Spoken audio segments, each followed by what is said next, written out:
And the next two speakers are quite unique, because up until now we've seen quite a few people speak about technical aspects of the blockchain or business applications. And the next two speakers are actually lawyers by trade. We're going to have Evgeniya Gancheva. Evgeniya is the Bulgarian version of the name Eugene.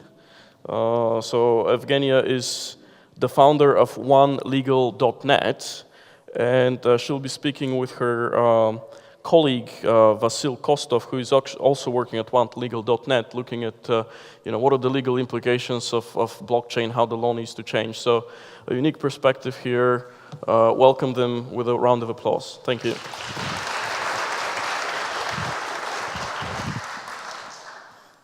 Hello, Liberty fans, LibertyBits fans.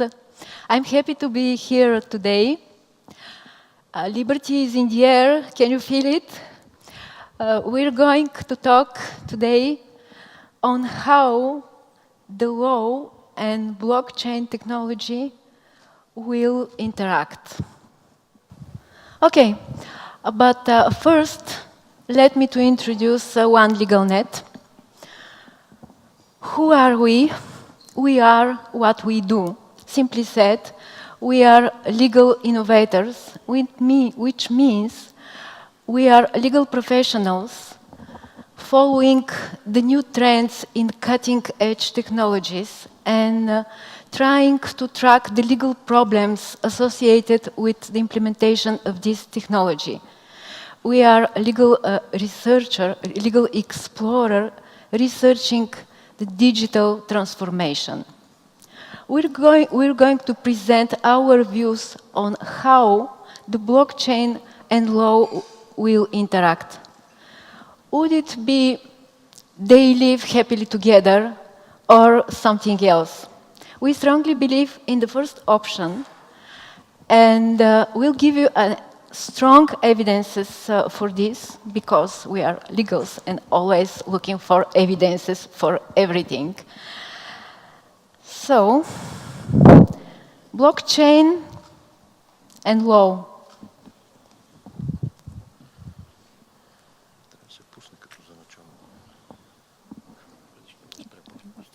Okay.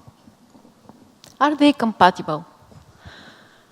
Blockchain and laws sounds like black and white, hot and cold, like two opposites, born to be different, born to be distant. And how could this be overcome?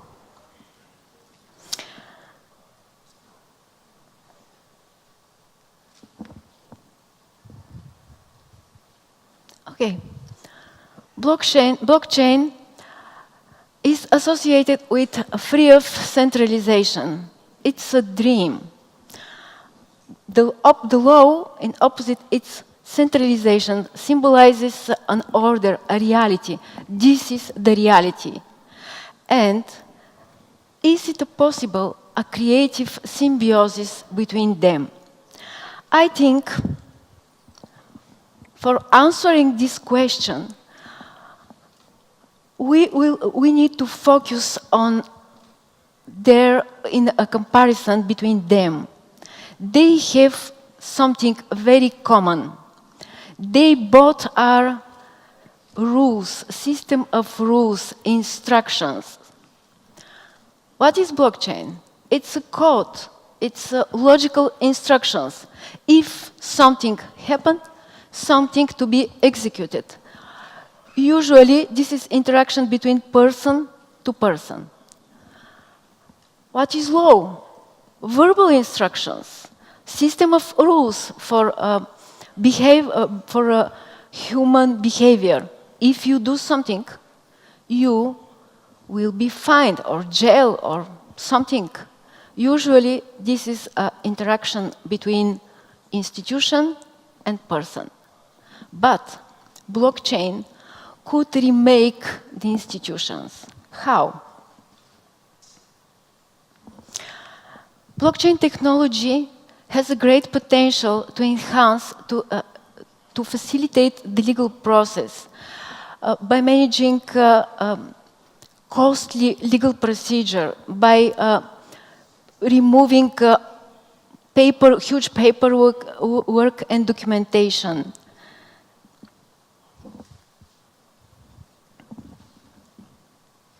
I'd like to summarize the three most significant pillars of this change.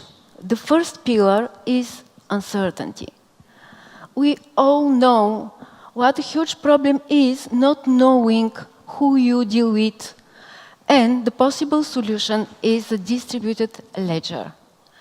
Because this technology allows us to keeping records of any type of attestations from any source and allow us to create a user-controlled portable identity. How we trade now, we rely on comments, reviews, and rating system, and etc., things like that. But distributed ledger can allow us to create a user-controlled identity and to identify the other party in some very sure way.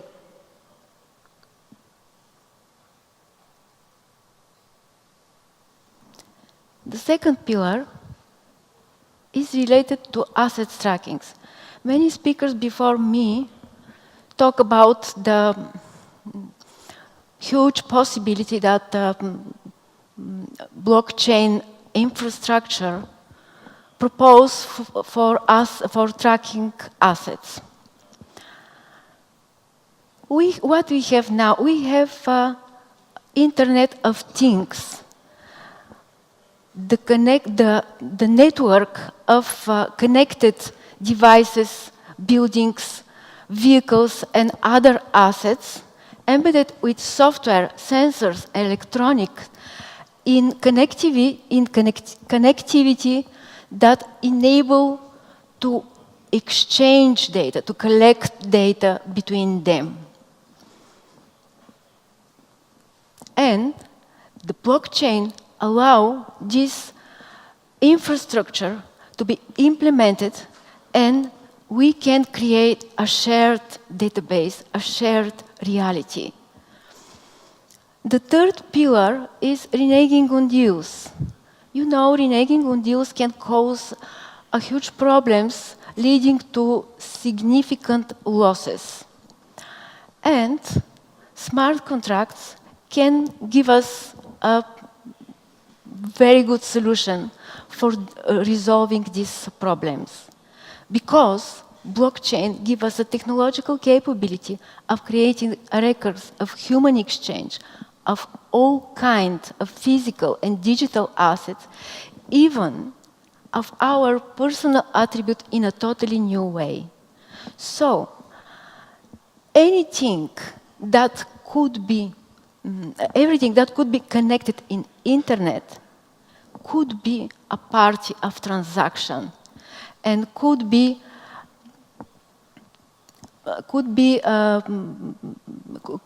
put in smart contracts, could be put as conditions that needs to be met in the smart contracts.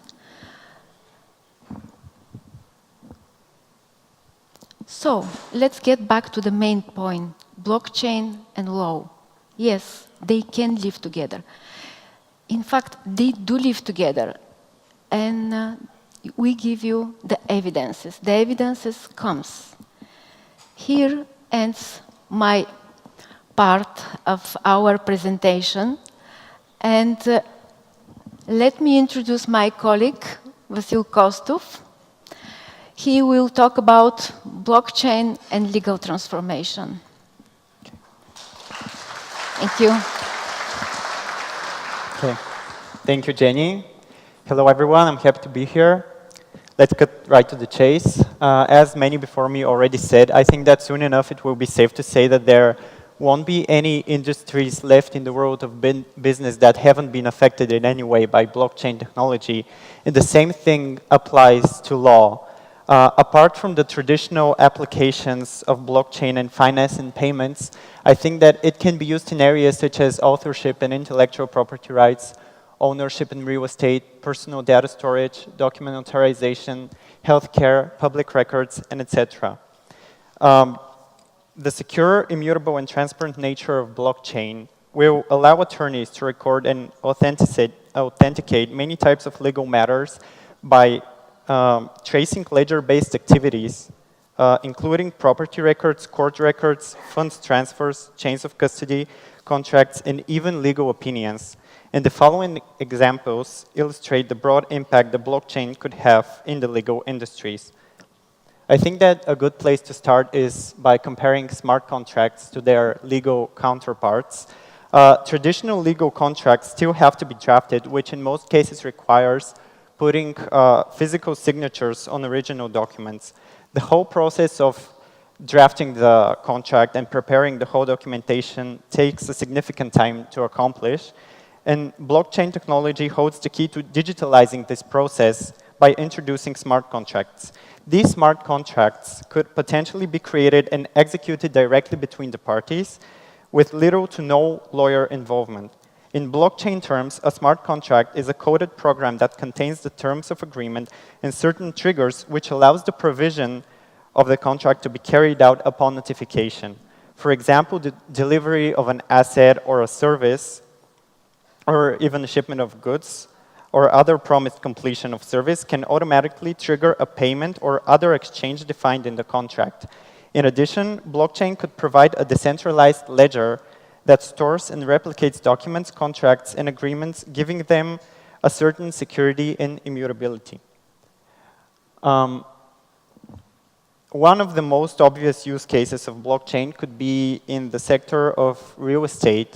The way that property ownership is being tracked is crucial to carrying out deals and transactions involving real estate. As probably most of the people here know, the Bulgarian property registry, as in many other countries, is a bureaucracy nightmare with its endless piles of documentation and property cards, paper deeds, and so on, all documentation used for tracking property ownership. And even in the cases when a public authority decides to go digital, it still essentially just scans all of the documentation it has and uploads it to a database, which is far from sufficient.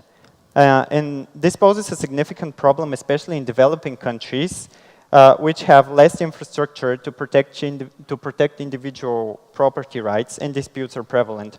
For instance, with some of India's land records going back to colonial times, given these older, ambiguous records, it is not even surprising that the majority of the country's court cases are due to property disputes. And this is where blockchain comes in.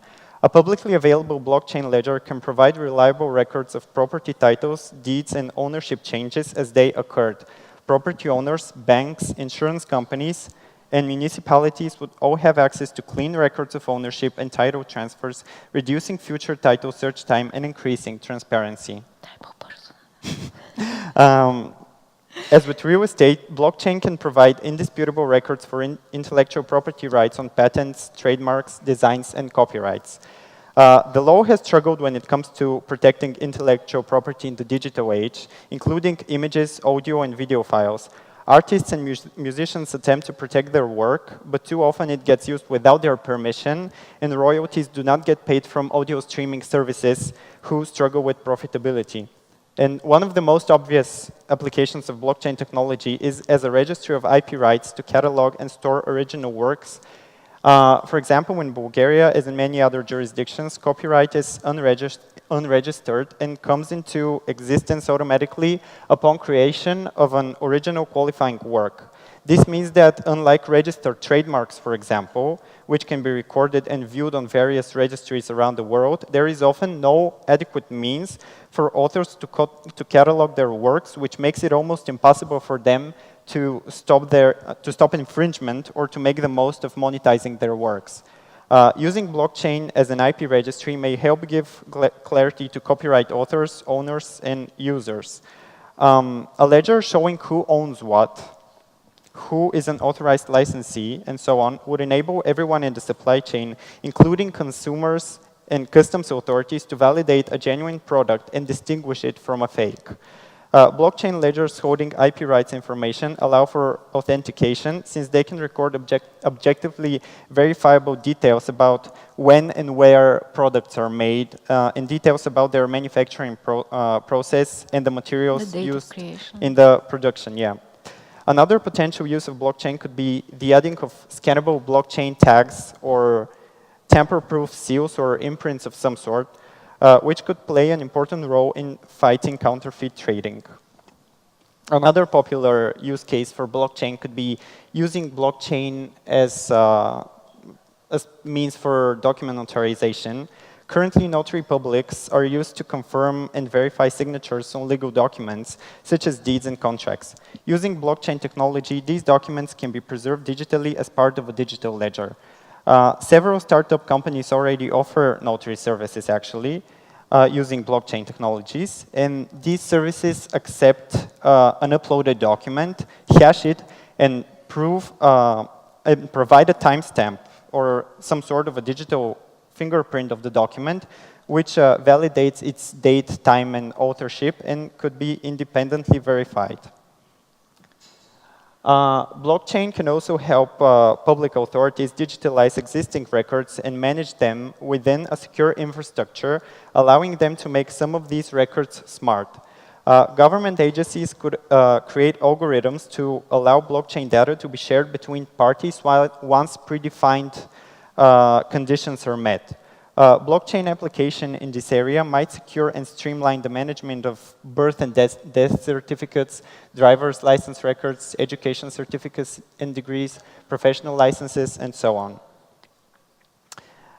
Another potential use case of blockchain could be the sector of healthcare.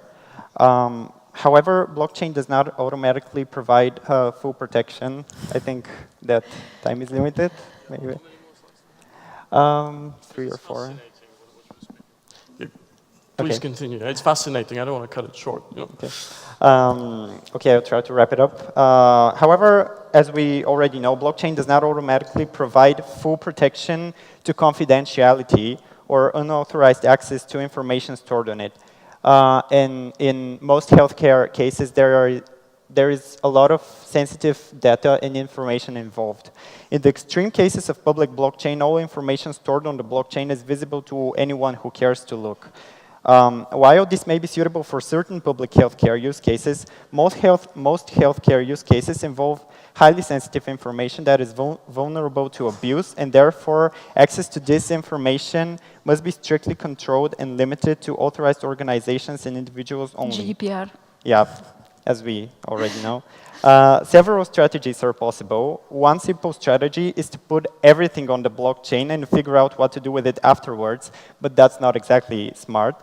This strategy of putting all sensitive information on the blockchain will significantly exceed the minimal but sufficient information required, and therefore simply represents an unnecessary risk.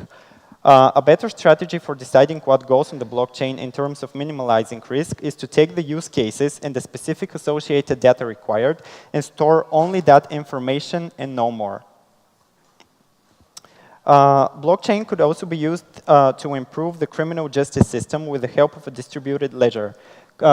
Criminal charges could be shared and tracked in a blockchain-based ledger that law enforcement, prosecution, courts, probation workers, defense attorneys, and correction organizations could access. When charges are added or dropped, that information would be posted to the ledger as well, with the expected result being faster, more efficient administration of justice. This could cut some of the expenses used for the issuing of lists of convictions, which are required from some citizens in certain cases, for example, when applying for a job. The chain of custody is an important legal concept which documents what happens to evidence in a criminal case. It is essentially the order in which criminal evidence must be handled by officials when investigating a case. The challenge is that in the chain of custody, it is not completely, if it is not completely preserved, no matter how relevant the piece of evidence is to the case, the defense attorney will probably file a motion to have the evidence suppressed, which can severely weaken the prosecution case. Here, blockchain can be applied to track the custody of documents, but also to store the documentation themselves. And via digital ledger, there is a permanent record of the chain of custody with the evidence digitally preserved, so no evidence ever gets thrown out. And I understand that we're really short on time, so there are many other examples where law could be... For the next time. Yeah, for the next time, where law could be applied to many areas of law. Essentially, every area that requires transfer of information or verification of transactions, deals, and so on. For example, records. Yeah, tracking records. For example, I was going to talk about dispute resolution, how it could store information about dispute resolution, and many others, but maybe for another time. Yes, thank you. Thank you. I let this one actually overrun because I think law is a fascinating area and how law and blockchain can be made to work together. And I mean, especially, I hope someone from government was listening about here's all the wonderful things you can do, all the registries, all the transparency you can introduce. So thank you very much. We're gonna take, since we're short on time, just one question from the audience. You have the lawyers on stage, so ask a tricky question. Yes, sir, at the back there.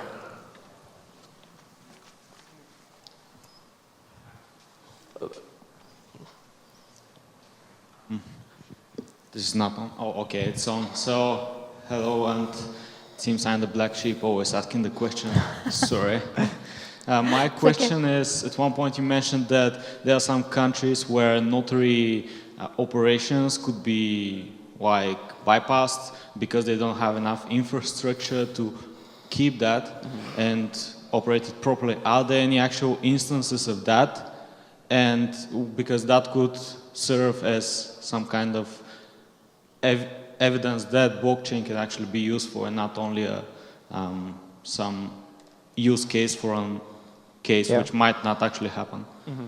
Well, I cannot think of specific examples of countries that already adopted this, that already regulated this, but there are certainly a lot of companies that already offer such services, but the whole point of notarization is to validate, for example, a document or a transaction and so on, so that it has effect towards third parties. And this is why I think that most public authorities will not be idle in this case, because they will adopt some sort of regulation, so they give legal effect to such notarization, because otherwise it wouldn't be useful at all, because it wouldn't have any effect. This will be a hard work. Yeah, definitely, because notaries are definitely rooted within the state, within the justice system, and it would be kind of hard to They will be overthrow. licensed by the government, maybe, this process. Okay, can you get a microphone right here? We have the first question from a lady for the day. Hello. So in all your examples, you need some kind of state intervention, let's say, or state recognition. Yeah, Isn't that's it right. contrary to the principle of decentralization Yes, of the it blockchain? is. Yes, Definitely it it is. is. Whether you will use some kind of other electronic system or blockchain, finally, it's the same. Yes, Yes, it it is. There is. It is definitely a contradiction, because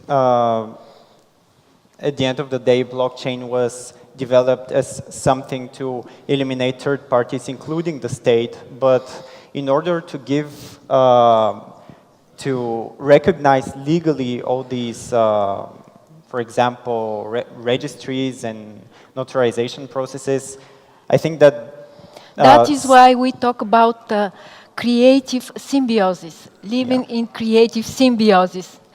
We believe that this is possible.